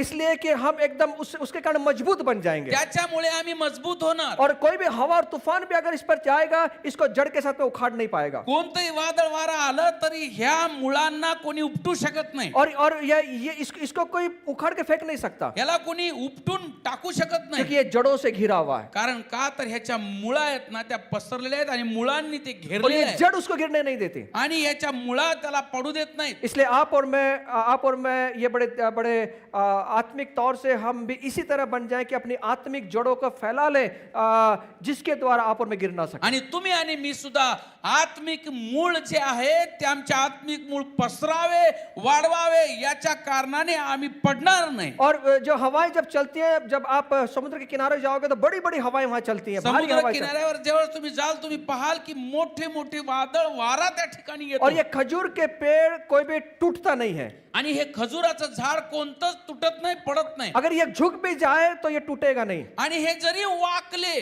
तरी तुटत नाही. इसका कारण क्या याचं है? कारण काय? खजूर के पेड़ बिना टूटे 40 से 50 डिग्री झुक सकते हैं. आणि जे खजुराचे जे झाड आहे न तुटता 40 ते 50 डिग्री ते वाकतं. कितना भी तेज आंधी और तूफान आ जाए, कितीही वेगाने वादळ येऊ दे, क्योंकि इसकी जड़ें जो है ना वो फैली हुई हैं कारण त्याचे मूळ पसरलेले आहेत और ये इसको मजबूत रखते हैं. आणि हे मूळ त्याला मजबूत करतात. आप देख सकते हैं कितना भी आंधी और तूफान आ जाए ये आप एकदम झुकते हैं और वापस खड़े हो जाते हैं. आणि कितीही वादळ वारं येऊ दे हे वाकतात, पुन्हा उभे राहतात. क्यों? का? इनकी जड़ें मजबूत हैं. कारण का तर यांचे मूळ जे आहे मजबूत आहे. परमेश्वर भी हमारी जड़ों कैसे मजबूत करे परमेश्वर सुद्धा आमचे मूळ मजबूत करतो. कि हम कितनी भी हवाएं और तूफान आ जाए हम उसका सामना कर पाए. कितीही वादळ वारा येऊ दे आम्ही त्याचा सामना करावा. एकदम अगर वो टाइट खड़ा होगा जर ते असा कडकपणे उभा वो असेल टूट जाएगा. तर ते तुटेल. हम टूटने वाले नहीं हैं, आम्ही तुटणारे नाही, हम झुकने वाले हैं. आम्ही वाकणारे हर आहोत. एक परिस्थिति में झुककर प्रभु का सम्मान देते हुए मैं आगे बढ़ना. प्रत्येक परिस्थितीमध्ये आम्ही नमून त्या देवाला झुकून आम्ही धन्यवाद देणारे आहोत. और आप इसमें देख सकते हैं, आप पिक्चर में देख सकते हैं आप आपण स्क्रीनवर पाहू शकता कि ये जो पेड़ है कितने भी आंधी और तूफान आ जाए किती वादळ वारा येऊ द्या ये झुक जाते हैं. हे वाकतात. इसलिए मैं आपसे कहता हूँ म्हणून मी तुम्हाला कितने सांगतो भी तूफान क्यों ना आ जाए कितीही वादळ येऊ द्या परमेश्वर आपको गिरने नहीं देगा. परमेश्वर तुम्हाला पडू देणार नाही. शायद झुक जाएंगे आप, कदाचित तुम्ही फक्त लेकिन वाकाल फिर से परमेश्वर आपको पण खड़ा पुन्हा करेगा. परमेश्वर तुम्हाला उभं करेल. फिर से परमेश्वर खड़ा पुन्हा करेगा. परमेश्वर उभं करेल. शायद परमेश्वर हमें कई बार वो नम्रता की ओर लेके जाता है. आणि बऱ्याच वेळा परमेश्वर कदाचित नम्रतेकडे घेऊन हमें जाईल. कुछ सिखाना चाहता है. आम्हाला काही शिकवत इसलिए असेल. जो भी आंधी तूफान हमारे जीवन में उठते हैं हमें गिराने के लिए नहीं, हमें उखाड़ने के लिए नहीं, तो हमें बनाने के लिए वो होते जे हैं. काही वादळ वारा आमच्या जीवनामध्ये येतं ते आम्हाला उपटून टाकण्यासाठी नाही, पाडण्यासाठी और मैं नाही, जब- तर आम्हाला जब मैं घडवण्यासाठी. इसको पढ़ रहा था ज्यावेळेस मी वाचत होतो तब मैं कुछ चीजों को ढूंढ रहा था इसके बारे में. काही गोष्टी मी शोधत होतो. तब वहां पे मुझे एक वाक्य ऐसा मिला, त्या ठिकाणी एक वाक्य मला भेटलं. जितनी बार इनको तूफान इनको घेरते हैं, जब ये मुड़ते हैं उतना अधिक ये मजबूत बनते जाते हैं. एवढ्या वेळा वादळ वारा यांना घेरता यांना पाडण्याचा प्रयत्न करतात तेवढ्या ताकदीने ते मजबूत होतं. उतना ताकत से वो खड़े होते हैं. तेवढ्या ताकदीने ते उभं जितनी राहतं. बार आंधी तूफान का वो सामना करेंगे उतनी ताकत में वो बढ़ते चले जाएंगे. जेवढ्या वेळा ते त्या वादळ वाऱ्यामध्ये जातील तेवढ्या ताकदीने ते उभे राहतात. समृद्ध बनना चाहते हैं, समृद्ध बनायचं आहे, गिरना नहीं है, पडायचं नाही, पीछे नहीं जाना, मागे नाही जायचं, गरीबों का जीवन नहीं जीना. गरिबीचं जीवन जगायचं नाही. हमारा परमेश्वर ने हमारे लिए गरीब बन गया, शून्यमंत हो गया, इसलिए कि आप और मैं धनवान बन जाए. आमचा देव परमेश्वर तो दरिद्री झाला याच्यासाठी की आम्ही धनवान बनावं. और एक उपमा देवदार के समान बढ़ेंगे ऐसा परमेश्वर कहता है. आणि गंधसरूच्या झाडासारखं सांगितले देवाने. यहाँ पे परमेश्वर ने बताया कि देवदार के समान आप और में बढ़े. परमेश्वराने या ठिकाणी सांगितले देवदारू प्रमाणे. और देवदार का जो पेड़ होता है इसके बारे में भी समझना जरूरी है. आणि या गंधसरूचं जे झाड आहे त्याच्याबद्दल आम्हाला समजून घ्यायचंय. ये जो पेड़ है ये एक प्राचीन काल में महान पेड़ों में से एक पेड़ माना गया है. आणि जुन्या काळामध्ये एक मोठं झाड असं समजलं जायचं. और ये बड़ी खूबसूरत के लिए जाना जाता है. आणि हे सुंदर एक त्याला मानलं जायचं. और ताकतवान माना जाता है. आणि मजबूत ताकतवार हे झाड और ये मानलं जायचं. भव्यता का एक चिन्ह माना जाता है. आणि एक भव्यतेचं एक चिन्ह मानलं जायचं. और ये आकर्षक दिखने से भी कहीं आगे का ये पेड़ है. आणि आकर्षक तर दिसतच पण अजून काही याच्यामध्ये आहे. ये 120 फुट तक ये बढ़ सकता है. 120 फुटापर्यंत हवा वाढू शकतो. और इस पेड़ का उपयोग परमेश्वर के भवन बनाने के लिए किया गया है. आणि परमेश्वराचं भवन बांधण्यासाठी या झाडाचा उपयोग केला आहे. और खजूर के पेड़ और लेबनान के देवदार दोनों ही मंदिर की शोभा बढ़ाने के लिए, उसको बांधने के लिए इसका उपयोग किया गया है. आणि मंदिराच्या शोभेसाठी ह्या दोन्ही झाडांचा उपयोग करण्यात आला मेरा आहे. परमेश्वर यही चाहता है. माझा परमेश्वराची इच्छा हीच हम आहे. आंगन में रोपे गए इसलिए रोपे गए हैं कि परमेश्वर के मंदिर की शोभा बढ़े. आम्ही अंगणामध्ये रोवलेले आहोत याच्यासाठी की परमेश्वराच्या मंदिराची शोभा वाढावी. और इसका बड़े सुंदर तरीके से वहां पे इसका फर्नीचर किया गया है. आणि ह्या ठिकाणी सुंदर रीतीने त्याचं फर्निचर बनवलेलं आहे. परमेश्वर की शोभा बढ़ाने के लिए पेड़ को काट कर लेकर उसको लगाया ऐसा नहीं है. आणि परमेश्वराची शोभा वाढवण्यासाठी झाडं कापली आणि तिथे लावली असं नाही. उसके ऊपर नकाशा नकाशी काम हुआ है, त्याच्यावरती नक्षीकाम झालंय, उसके पास उसके ऊपर बारीक काम हुआ है, त्याच्यावर बारीकीचं काम झालंय. और वो बारीक काम होने की वजह से उसको मंदिर में लगाया गया, तो मंदिर का सुशोभीकरण हो गया आणि है. ते नक्षीकाम ते बारीक काम त्याच्यावर झाल्यामुळे मंदिराचं सुशोभीकरण झालं. आप और मैं परमेश्वर के मंदिर है. आणि तुम्ही आणि मी मंदिर, देवाचं मंदिर आहोत. आप परमेश्वर ने कहा आप पवित्र आत्मा के मंदिर है, आणि तुम्हाला आणि मला सांगितलं देवाने की तुम्ही पवित्रतेचं जीवन जगा. और मंदिर है. आम्ही मंदिर आहोत. और परमेश्वर चाहता है परमेश्वराची इच्छा आहे. आप और मैं ये जो मंदिर है परमेश्वर की शोभा बढ़ा दे. आणि तुम्ही आणि मी जे हे मंदिर आहे ते परमेश्वराची शोभा वाढवण्यासाठी, शोभा बढ़ाने के लिए नक्शे काम करना पड़ेगा. आणि शोभा वाढवण्यासाठी नक्षीकाम करावं लागेल. बहुत छोटे छोटे काम, बारीक काम होता है. आणि ते नक्षीकाम खूप बारीक असतं. हम देखने चले जाते हैं, अरे वाह बड़ा सुंदर है, आम्ही पाहतो आणि म्हणतो बाबा किती छान आहे. लेकिन जो बनाने वाला है कितनी बारीक से उसने उसके ऊपर काम किया है. पण जे बनवणारे आहेत ना त्यांनी किती बारीक रीतीने काम केलंय. और जो बनाने वाला है वो बड़ी बारीक से काम करता है. आणि जो बनवणार आहे ना तो बारीकीने काम करतो. क्यों मालूम है? का? कि इसको रखने के द्वारा मंदिर की शोभा और बढ़ जाए. हे ठेवण्यामुळे मंदिराची शोभा अजून वाढेल. हमारा जो कारीगर, जो परमेश्वर, जो पवित्र आत्मा बड़ी बारीक से हमारे जीवन में काम करता है. आणि आमचा जो कारागीर आहे पवित्र आत्मा तो बारीकीने काम करतो. उसको काम करने दो, त्याला काम करू द्या. उसको बस मत बोलो बस प्रभु बस हो गया है. त्याला असं म्हणू नका बस प्रभू. वो आपको बड़ी सुंदर साज से बना रहा है. तो परमेश्वर तुम्हाला खूप सुंदर रीतीने घडवत आपके आहे. आपके जो भी घटनाएं हो रही हैं, जो भी कुछ हो रहा है, परमेश्वर आपको बना रहा है. जे काही तुमच्या जीवनात घडत आहे, जे काही घडत आहे, परमेश्वर तुम्हाला बनवत आहे. कि मेरे परमेश्वर की मंदिर की शोभा आपके द्वारा बढ़ जाए. तुमच्या द्वारे मंदिराची शोभा वाढली जावी. पड़ोसी को बोलना मंदिर की शोभा बढ़ाने वाले आप हैं. आणि मंदिराची शोभा वाढवणारे तुम्ही आहात. थोड़ा हला के बोलिए मंदिर की शोभा बढ़ाने वाले आप हैं. मंदिर की शोभा बढ़ाने वाले आप है. आप हैं. आप है. काम करने दो प्रभु को. देवाला काम करू द्या. प्रभु को, पड़ोसी को बोलना काम करने दो. शेजाऱ्याला म्हणा काम करू द्या. लेकिन ये काम जो है वो बड़ा ठोका पीटी का काम है. आणि हे जे काम आहे ठोकम टाकीचं आहे. आवाज देने वाला काम है. आवाज देणार काम आहे. आपने लोगों को देखा होगा जब जो काम करने वाले हैं वो रात में कट टक टक टक टक टक आवाज आता रहता आणि है. तुम्हाला माहिती आहे की काम करणाऱ्या लोकांचा तिथं आवाज येतो. जब तक वो बनता नहीं है जोपर्यंत ते बनत नाही उसके आवाज आता रहता त्याची है. आवाज येणार. जब तक हम बनेंगे नहीं जोपर्यंत आम्ही बनणार नाही, और आप प्रभु के हाथों में खुद को दे देंगे, स्वतःला देवाच्या हातात देणार नाही, बड़े सुंदर रीति से आपके ऊपर परमेश्वर कामगरी करेगा, नकाशी काम निकालेगा, वहां पे लगा देगा. आपके द्वारा परमेश्वर के मंदिर की शोभा आणि बढ़ेगी. खूप सुंदर रीतीने परमेश्वर नक्षी काम करेल आणि त्या ठिकाणी लावेल आणि तुमच्या द्वारे देवाचा महिमा वाढेल. खजूर के पेड़ के समान बनना है. खजुराच्या झाडाप्रमाणे बनायचं आहे. देवदार के पेड़ के साथ बनना है. गंधसुरूसारखं बनायचं आहे. ठीक है, तो और आपके लिए अजून तुमच्यासाठी. भजन संहिता 104 16 17 वचन में कहता है, आणि स्तोत्र संहिता 104 16 17 यहाँ पे लिखा है या- ये वृक्ष जो है ये और अधिक काम के लिए बनाया गया है. आणि अजून काही कामासाठी याला बनवलेलं आहे. ये किस काम के लिए है? कोणत्या कामासाठी आहे? सुनिए, आप चित्र को भी देख सकते हैं. तुम्ही चित्र पण पाहू शकता. यहोवाची झाडे म्हणजे लबानोनाचे गंधसरू त्याने लावले आहेत. ते रसाने भरलेले आहेत. त्यात पक्षी आपली घरटी करतात. करकुचीचे घर तर देवदारूचे झाड आहेत.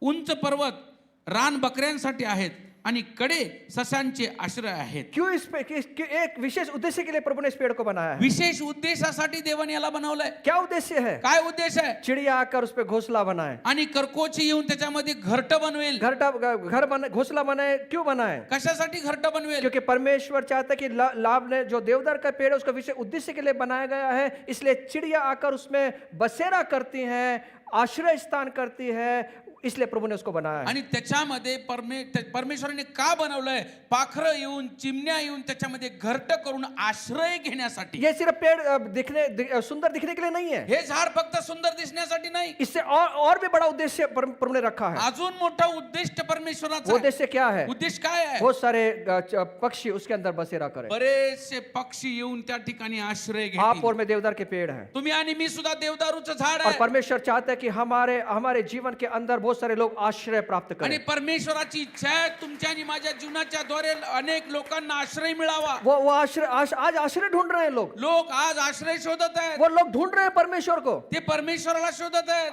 आज आपको और मुझे उनका आश्रय बनना है. आणि आज तुम्हाला आणि मला त्यांचा आश्रय वो बनायचा आहे. बोझ के तले जीवन को जी रहे हैं. आणि ते ओझ्याने दबलेलं जीवन जगत उनको आहे. कहीं विश्राम नहीं मिल रहा है. त्यांना विश्रांती नाहीये. ये जो पेड़ है चिड़िया को विश्राम देने के लिए आणि है. हे जे झाड आहे पाखरांना चिमण्यांना विश्रांती आप देण्यासाठी और मैं एक देवदार के पेड़ हैं, तुम्ही आणि मी एक देवदारूचं झाड आहे इसलिए हैं याच्यासाठी कि बहुत सारे लोग हमारे जीवन में आश्रय पाए। बरेचसे लोग आमच्याद्वारे आश्रय त्यांना हमारा मिळावा जीवन हमारे लिए नहीं है, आमचं जीवन आमच्यासाठी वो नाहीये दूसरों के लिए है। दुसऱ्यासाठी आहे. इसलिए हमारे जीवन को दूसरे के लिए जिए। म्हणून आमचं जीवन जे आहे दुसऱ्यासाठी जगावं यीशु कह रहा है कि मैं आया हूँ येशू म्हटला मी आलो आहे बहुत सारे पापियों के उद्धार के लिए मैं आया हूँ। आणि पाप्यांच्या तारणासाठी आलोय मैं सेवा कराने के लिए नहीं, सेवा करने के लिए आया हूँ। सेवा करून घेण्यासाठी नाही तर सेवा करण्यासाठी आलोय सिर्फ हम चर्च में बैठकर संदेश सुने इतना नहीं है, फक्त येऊन चर्च मध्ये येऊन वचन ऐकणं संदेश ऐकणं एवढंच नाही हम सिर्फ मेंबरशिप का फॉर्म भरते सिर्फ इतना नहीं है, आम्ही फक्त मेंबरशिपचा फॉर्म भरावा एवढंच नाही हम किसी की चर्च के मेंबर हो जाए उसके लिए नहीं है, आम्ही कोणत्या तरी मंडळीचे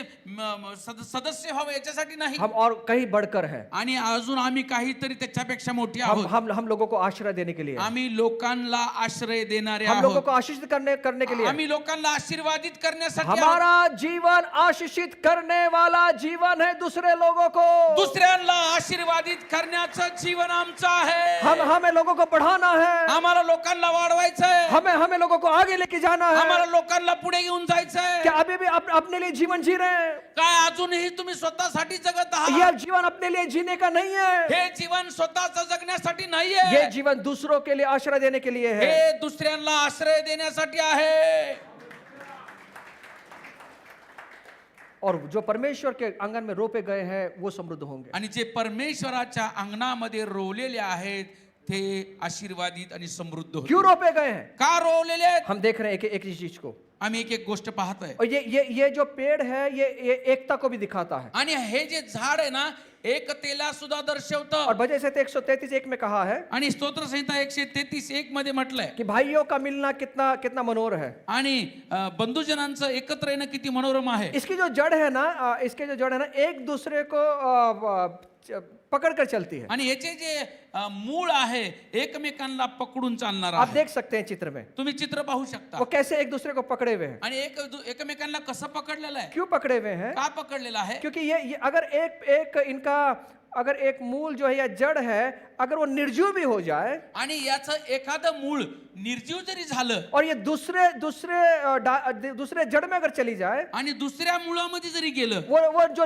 निर्जीव हुए जड़ है ना वो उसके द्वारा सजीव हो जाती है, आणि जी निर्जीव झालेलं मूळ आहे त्या दुसऱ्या मुळे सजीव होतं इसलिए वो खड़े रहते हैं। म्हणून ते उभे राहतं इसलिए आपको और मुझे क्यों बनाया है? म्हणून देवाने तुम्हाला आणि मला का बनवलंय भाइयों की संगति में आने के लिए। आणि ह्या बंधुजनांच्या संगतीमध्ये येण्यासाठी हम निर्जीव नहीं होंगे आम्ही निर्जीव होणार नाही क्योंकि हम भाइयों की संगति कर रहे हैं, कारण का तर आम्ही बंधूची संगती करत आहे हम एक दूसरे की संगति कर रहे हैं। आम्ही एकमेकांची संगती और करत ये आहे संगति जो है ये सांसारिक संगति नहीं है, आणि ही जी संगती आहे जगातली नाही ये जो संगति है ये परमेश्वर के लोगों की संगति है। ही जी संगती आहे देवाच्या लोकांची परमेश्वराची संगती आहे. इसलिए संगति में रहे, म्हणून संगतीत राहा इतने भी काम में व्यस्त मत हो जाए कि संगति टूट जाए। एवढं पण कामात व्यस्त राहू नका की संगती तुटेल क्योंकि वचन कहता है कि जो डाली लगी हुई है ना अगर वो कट जाए वो अपने आप से फल नहीं देगी। आणि जर देवाचं वचन सांगतं की जे फाटा आहे जो जर कट केला तर फळ देणार वो नाही अपने आप सूख जाएगा। तो सुकेल अगर संगति में नहीं रहेंगे जर संगतीमध्ये राहणार अपने आप सूख जाएंगे, आणि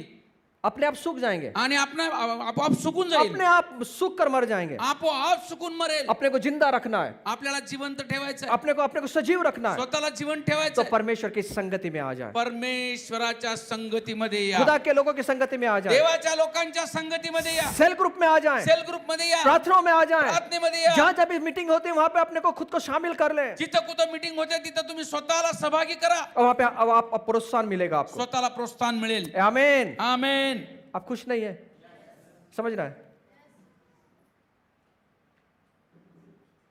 और एक 5 मिनट में मैं आपको कुछ बताना चाहता आणि अजून 5 मिनिटं मी तुम्हाला काय सांगू इच्छितो हूँ। अपने जड़ों को पकड़ के रखिए, गहराई में लेकर जाएं। तुम्ही तुमचे मूळ खोलापर्यंत घेऊन जा पकडून राहा और प्रभु का वचन कहता है कि पुराने होने पर भी ये फलेंगे। आणि देवाचं वचन सांगतं म्हातारपणात सुद्धा हे फळ देतील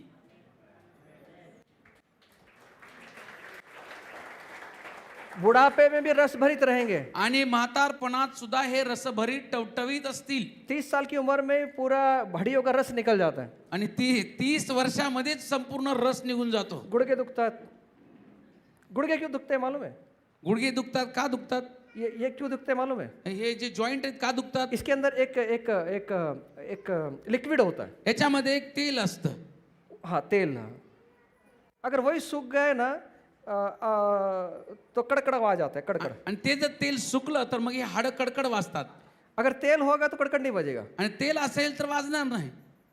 आपको मालूम है, आप देखिए, अगर ऐसी पड़ी हुई चीज है ना, उसका इस्तेमाल नहीं हो रहा है ना, वो जंग लग जाता है। आणि जर एखादी गोष्ट तिचा वापर होत नसेल तर तिला जंग लागतो. फिर हम उसको कुछ दिनों के बाद उठाते हैं, उसमें बोलते हैं तेल डाल दो, तेल डाल दो। आणि मग ती घेतो बऱ्याच दिवसानंतर आणि मग म्हणतो आमच्या तेल टाका, तेल टाका. तेल डालने का मतलब है फ्री हो जाएगा वो। तेल टाकण्याने ते मोकळं होईल. वैसे भी आपको और मुझे तेल डालने की जरूरत है। म्हणून तुम्हाला आणि मला सुद्धा तेल टाकण्याची गरज आहे. हमारी हड्डियां ना बजें, आमची हाडं वाजू नये, हमारी हड्डियों के अंदर रस रहे। आमच्या हाडांमध्ये रस असावा. और परमेश्वर कहता है, परमेश्वर म्हणतो पुराने पुराने का मतलब क्या है मालूम है?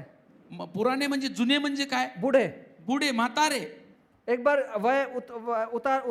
उतार वयात लागलो बाबा रे। आणि मग उतार वयात लागलो. मैं आपसे प्रश्न पूछता, उतार वयात कुठली उम्र मध्ये येतो? आणि उतार वय म्हणजे काय? कुठलं वय आहे? उतार वय म्हणजे आणि वाढता वय म्हणजे बढ़ने वाला उम्र है। आणि वाढणारं वय म्हणजे? आणि उतरणारा वय कुठलं आहे? आणि उतरणारं वय कुठलं? अरे कुछ महत्व हमको ही मालूम है, उम्र क्या है? बोला बोला. उतार वय म्हणजे काय? 70च्या नंतर. 70च्या नंतर पकडले, 70च्या नंतर काय होतं? 70च्या नंतर काय होतं? बाबा प्रार्थना कर ना, बाबा हे दुखतंय बाबा, प्रार्थनेने काय होणार नाही, प्रार्थनेने तेल नहीं येणार नहीं। जब परमेश्वर के घर में लगाए हुए ना, खुदा का वचन कहता है पुराने होने पर भी रस भरा रहेगा। परमेश्वराच्या घरामध्ये रोल्याने देवाचं वचन सांगतं ते रस भरीत होतील. बुढ़ापे में भी रस भरे रहेंगे, म्हातारपणात सुद्धा रस भरीत असतील. इसलिए प्रभु के घर में लगे रहो। म्हणून देवाच्या मंदिरात रोवलेले राहा.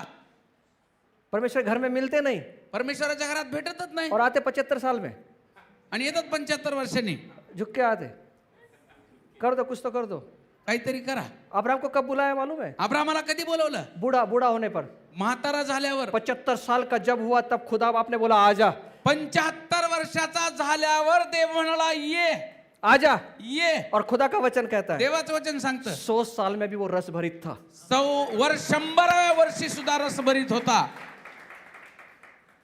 वो खुदा करना चाहता है। देव ते करू इच्छितो. क्यों किया मालूम है अब्राहम के जीवन में ऐसा? का केला अब्रामाच्या जीवनात? खुदा परमेश्वर के खुदा के साथ में लगा हुआ था। देवासोबत तो रोवलेला होता. अब्राहम ने 75 साल में सेवा शुरू किया, 75व्या वर्षी सेवा सुरू झाली. आज्ञा का पालन किया, आज्ञा पालन केलं और वो रस भरित रहा। आणि तो रस भरीत राहिला. दाऊद राजा को देखिए, अब जब बूढ़ा हो गया, दावीद राजा ज्यावेळेस म्हातारा झाला तब वो बीमार हो गया, तो आजारी पडला. वो पलंग पर पड़ा हुआ है, पलंगावर होता, वो आगे नहीं बढ़ पा रहा है। पुढे जाऊ शकत लेकिन नव्हता. अब्राहम जो है, पण अब्राहम जो आहे 75 साल का भी बूढ़ा अपने बेटे को लेके उस पहाड़ पर चढ़ता चला जा रहा है। आणि 75 वर्षाचा तो म्हातारा त्याच्यानंतर सुद्धा तो त्याला मुलगा घेऊन तो डोंगरावर गेला. वो बच्चा कितने साल में हुआ? मुलगा किती वर्षाचा झाला? कितने साल में हुआ उसको? किती वर्षानंतर झाला? बोला ना जोर से। 100, और 100 के कुछ दिन के बाद बच्चा बड़ा हो गया, 12-14 साल का बच्चा हो गया। आणि मग ते 12-14 वर्षाचा मुलगा झाला 100च्या नंतर. प्रभु क्या बोल रहे हैं मालूम? देव काय म्हणत आहे? ए बूढ़े, ए म्हाताऱ्या, चल आजा सिय्योन पहाड़ पर आजा, आणि ते सिय्योन डोंगरावर ये, आजा बच्चे को लेकर आजा। लेकराला घेऊन ये. ये बूढ़े ने कोई व्हीलचेयर नहीं मंगाया, आणि त्यांनी व्हीलचेअर मागवली नाही. ये बूढ़ा उठा, उठला, म्हातारा उठला. 100 साल के ऊपर था, 100 साल के ऊपर था। 100 वर्षाहून अधिक होता. ये बूढ़े ने किसका सहारा नहीं लिया, कुणाची मदत घेतली नाही. सिय्योन पहाड़ चढ़ता त्या गया, डोंगरावरती तो चढून गेला, चढ़ता गया। चाडत गेला. हम सिंहगढ़ नहीं चढ़ पाते सर, आम्ही सिंहगड चढू शकत नाही. सिंहगढ़ चढ़ा भी तो एक हफ्ता उठेंगे नहीं, आणि सिंहगड चढला एक हप्ता उठणारच नाही. एक हफ्ता नहीं उठेंगे। एक हप्ता उठणार नाही. क्यों भाई, काय झालं? काय झालं? सिंहगढ़ चढ़ लो तो साहब 25 साल का लड़का चढ़ नहीं सकता सर सिंहगढ़। आणि 25 वर्षाचा मुलगा सुद्धा सिंहगड चढत नाही. लेकिन अब्राहम 100 साल के ऊपर था, सिय्योन पहाड़ चढ़ गया। अब्राहम 100 वर्षापेक्षा जास्त होता, तो डोंगर चढून गेला. ये प्रभु की ताकत था। ही देवाची ताकद. अगर खुदा के साथ चलोगे, जर देवासोबत चालाल, परमेश्वर के मंदिर में बने रहोगे, परमेश्वराच्या मंदिरात राहाल खुदा टिकून, की आशीष और खुदा की ताकत आपके साथ में रहेगी। देवाचा आशीर्वाद, देवाची ताकद तुमच्या सोबत राहील. इसहाक बूढ़ा हो गया, इसाक म्हातारा झाला, उसकी आंखें धुंधली हो गई, त्याचे डोळे अंधुक दिसायला लागले. लागलं इस बूढ़े को दर्द दिख नहीं रहा है, त्या म्हाताऱ्याला दृष्टी गेली, ये इसकी आंखें गई, त्याची दृष्टी गेली, इसने अपने दर्शन को खो दिया, त्याचं दर्शन गेलं, लेकिन अब्राहम का दर्शन खोया नहीं है, पण अब्राहमाचं दर्शन ते हरवलं उसकी नाही. आंखें एकदम ठीक है त्याचे डोळे चांगले आहेत और वो चल रहा है. आणि तो चालत अगर दर्शन को खोना नहीं है, जर दर्शन गमवायचं नाही, परमेश्वर के घर में लगे रहो, परमेश्वराच्या घरामध्ये टिकून राहा, खुदा के घर में लगे रहो, घरामध्ये लागलेले राहा, खुदा के घर में लगे रहो. देवाच्या घरात रोवलेले राहा. मूसा को देखिए आप, मोशेला पहा, वो भी अपने अपने बूढ़ेपन में उसके उसके पास भी ताकत था. म्हातारपणामध्ये सुद्धा त्याच्याकडे ताकद होती. आमेन. और आमेन. खुदा वही चाहता है देवाची इच्छा हीच आहे, कि आप और मैं लगे रहें. तुम्ही आणि मी रोवलेले असावे. आपने अपने हन्ना के बारे में पढ़ा होगा, तुम्ही हन्नाच्या बाबतीत वाचला असेल, वो जो पुराने सैमुअल की माँ के हन्ना के बारे में बात नहीं कर रहा हूँ. आणि शमूएलाच्या आईबद्दल मी बोलत नाही. वो ये वो औरत है जो जो आशेर के गोत्र की है. आशेराच्या वंशातली जी आहे ती ही महिला आहे. वो 84 साल की है. ती 84 वर्षाची आहे. 84 साल की जवान है या बूढ़ी है? 84 वर्षाची जवान आहे का म्हातारी आहे?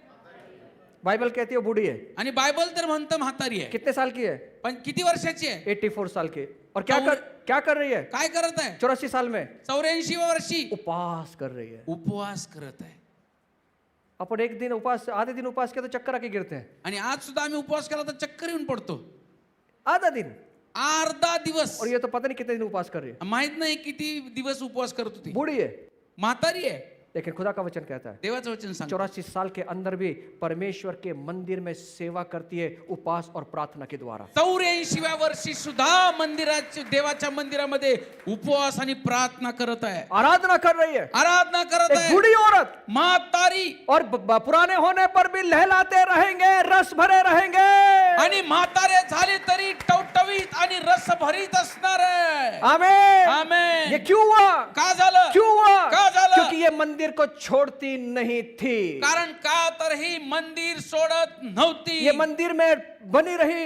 मंदिरात टिकून और जो राहिली. परमेश्वर के घर में आंगन में रोपे गए हैं वही रस भरित और लहलाते रहेंगे. आणि जे मंदिरामध्ये परमेश्वराच्या रोवलेले आहेत तेच टवटवीत आणि रस भरीत होती. एक जवान था यहोशुआ. यहोशुआ एक तरुण होता. सुनो जवान जितने भी यहाँ बैठे हुए हैं, जेवढे तरुण आहेत ऐका. सुनो. ऐका. बाइबल कहती है बायबल सांगतं निर्गम 33:11 में निर्गम 33:11 कि मध्ये ये मूसा जब मंडप में जाता था मोशे जेव्हा मंडपात जायचा, और ये जवान जो था, हा जो तरुण होता, जो जो जो ये मूसा का सेवक था. हा मोशेचा सेवक होता. बाइबल कहती है बायबल सांगतं निर्गम 33:11 में निर्गम 33:11 ये मध्ये तंबू से निकलता नहीं था. तो त्या तंबूच्या बाहेर येत नव्हता. तंबू से बाहर नहीं आता था. तंबूच्या बाहेर येत नव्हता. ये जवान हा तरुण तंबू से बाहर नहीं आता. तंबूच्या बाहेर येत नव्हता. क्या कर रहा है? काय करत आहे? परमेश्वर की उपस्थिति बैठा हुआ है. परमेश्वराच्या उपस्थितीत बसलेला आहे. आजकल के जवान जो हैं बार बार बाहर जाते, बार बार अंदर आते, बार बार बाहर जाते, बार बार अंदर आते. आजकाल जे तरुण आहेत सारखं सारखं बाहेर जातात आत येतात, बाहेर जातात आत येतात.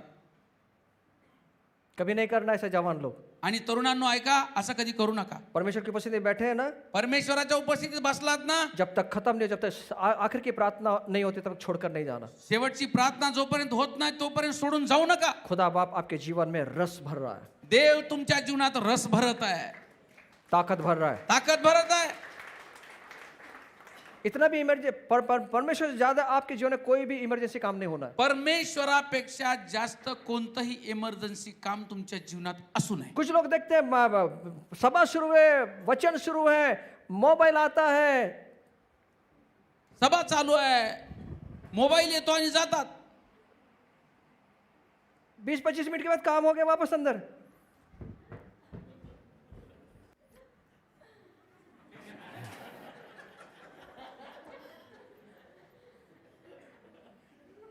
फिर घंटी बजती,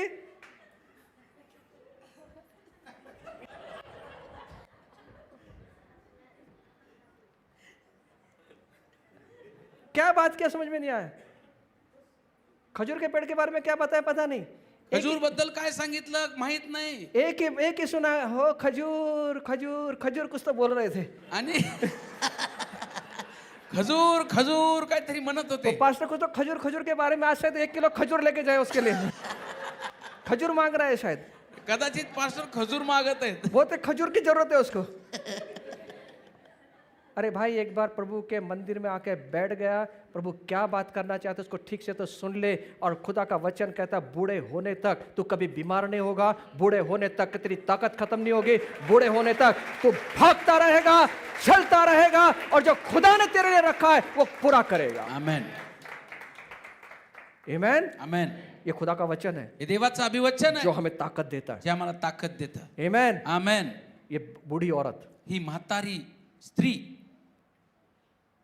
84 साल की 84 वर्षाची प्रभु की सेवा कर रही है। देवाची सेवा करत आहे। और इसने क्या किया मालूम है? यांनी काय केलं जो माहितीये? प्रभु की सेवा करते हैं जे जे प्रभूची सेवा करतात उन्हीं को प्रभु का दर्शन होगा। त्यांनाच देवाचं दर्शन होतं। इसने किसको देखा? यांनी कुणाला पाहिलं? यीशु मसीह को देखा। येशू ख्रिस्त। 84 साल में 84 साल की बूढ़ी ने परमेश्वर के उद्धार को देखा। आणि 84 वर्षाच्या म्हातारीने प्रभूचं तारण पाहिलं। बहुत सारे बूढ़े होंगे वहां पे त्यावेळेस बरेचसे म्हातारे झाले असतील जो मंदिर के बाहर थे, जे मंदिराच्या बाहेर होते, उन्हें प्रभु का दर्शन नहीं हुआ। त्यांना देवाचं दर्शन झालं ये नाही। औरत मंदिर में खड़ी हुई है, ही मंदिरात उभारलेली आहे, मंदिर को छोड़ती नहीं है, मंदिराला सोडत और नाही। यीशु मसीह का उद्धार इसने देखा। येशू ख्रिस्ताचं तारण तिने तिच्या डोळ्यांनी पाहिलं। वही यीशु मसीह को देखेंगे, वही यीशु मसीह को तेच देखेंगे लोक येशूला पाहतील, जो परमेश्वर के मंदिर में लगे हैं। येशूच्या मंदिरात राहतील। वही परमेश्वर के बातों को देखेंगे जो प्रभु के मंदिर में लगे हैं। तेच देवाच्या गोष्टी पाहतील जे मंदिरात रोवलेले आहेत। यीशु मसीह ने क्या कहा मालूम? येशूने काय म्हटलं? जब वो समर्पण करने गए उसके 12 साल की उम्र में, आणि समर्पण करण्यासाठी गेले त्याचं, वो उसके माँ बाप आगे निकल गए आणि त्याचे आई वडील निघून गेले पुढं, और 3 दिन से पता ही नहीं यीशु मसीह किधर है। आणि 3 दिवस कळलंच नाही येशू कुठे आहे। और ये उसके माता पिता यीशु को ढूंढ रहे हैं, आणि त्याचे आई वडील येशू ख्रिस्ताला शोधत आहेत। और वो यीशु मसीह जब मिला, ज्यावेळेस येशू भेटला, अरे तुला कड़त नहीं का, तेरे को समझ में नहीं आ रहा है, तू किधर था? हम तो आगे चले गए थे, तू क्यों छोड़ दिया हमको? बहुत कुछ सुनाया होगा। आणि त्याला बरंच काय बोलले, तुला कळत नाही, समजत नाही, तू कुठं होता, आम्ही तुला शोधत होतो। यीशु मसीह ने क्या कहा मालूम? येशूने काय म्हटलं? लूक 2 अध्याय 49 वचन, आणि लूक याचा 2 अध्याय आणि 49 वचन, क्या नहीं जानते काय तुम्हाला ठाऊक नाही? मुझे अपने पिता के भवन में होना अवश्य है। माझ्या पित्याच्या घरामध्ये राहणं आवश्यक आहे।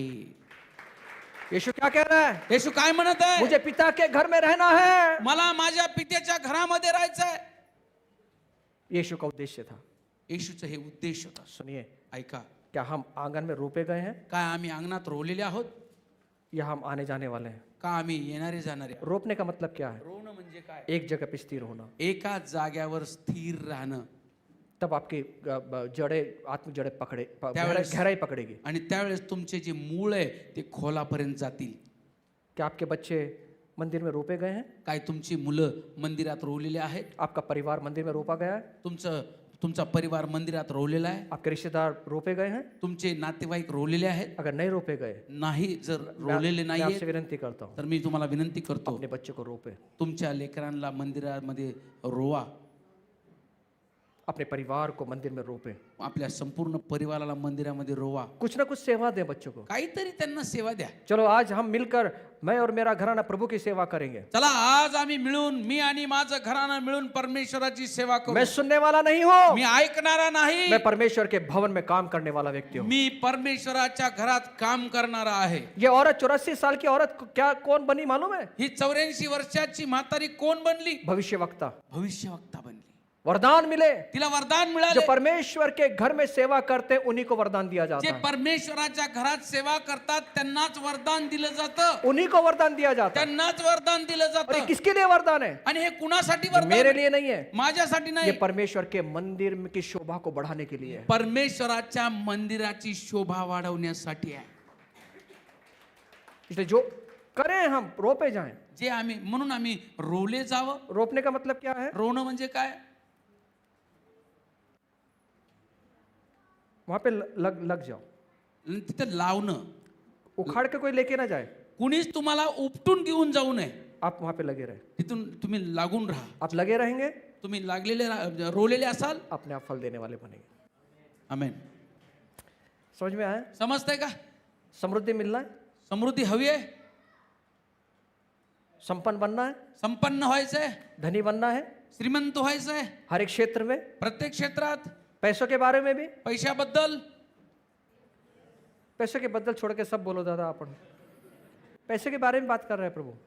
देव पैशाबद्दलच बोलत आहे. आप पैसों के बारे में भी संपन्न बने, तुम्ही पैशामध्ये सुद्धा संपन्न व्हावं, लेकिन उसके लिए एक शर्त है, पण त्यासाठी एक शर्त आहे. प्रभु के भवन में आ जाए, देवाच्या भवनामध्ये या लग जाए. आणि तिथं लावले जा. प्रभु हम तेरे मंदिर में हमेशा बने रहें. देवा आम्ही तुझ्या मंदिरात नेहमी टिकून राहावं. सैमुएल परमेश्वर के मंदिर में बना रहा, शमूएल परमेश्वराच्या मंदिरामध्ये टिकून राहिला इजराइल का पहला संदेष्टा बना. आणि इस्रायलाचा संदेष्टा बनला. आशर के गोत्र की हन्ना मंदिर में बनी रही, आणि आशेराच्या वंशातली हन्ना मंदिरात राहिली वो भविष्यवक्तिन बन गई. आणि ती भविष्यवादीन झाली. उसने यीशु के उद्धार को देखा. आणि येशूचं तारण तिने पाहिलं. प्रभु तेरे घर में बने रहे, देवा तुझ्या घरामध्ये बनून राहू दे, ऐसा होने दे, असं होऊ दे. क्योंकि असली समृद्धि वहीं से है. कारण का तर खरी समृद्धी तिथूनच आहे. हम खुद को, अपने जीवन को, अपने परिवार को, अपने बच्चों को हम तेरे मंदिर में लगाएं प्रभु, ऐसा होने दे. आणि आम्ही स्वतःला, आमच्या परिवाराला, लेकरांना तुझ्या मंदिरात लावले जाऊ दे प्रभू. जे असं कर, हम उसमें बढ़ते रहें, तेरे आंगन में बढ़ते रहें. तुझ्या अंगणामध्ये आम्ही वाढले जाऊ. मेरे बच्चे बढ़ते रहें, माझे लेकर वाढले जाऊ मेरा दे. परिवार तेरे आंगन में बढ़ता रहे. माझा परिवार तुझ्या अंगणात वाढला जाऊ दे. और तूने प्रतिज्ञा की है, मेरा परिवार बुढ़ापे में भी लहलाता रहेगा और रस भरित रहेगा. आणि तुझं वचन सांगतं माझा परिवार म्हातारपणात सुद्धा तो फळ देईल आणि रस भरीत होईल. Thank you Lord. धन्यवाद येशू. 30 गुना, 60 गुना, 100 गुना फल लाए प्रभु. ये बातें 30 पट, 60 पट, 100 पट फळू दे प्रभूची. यीशु के नाम में, येशूच्या नावात, यीशु के नाम में. येशूच्या नावात. सब मिलकर कहें आमीन. आमेन.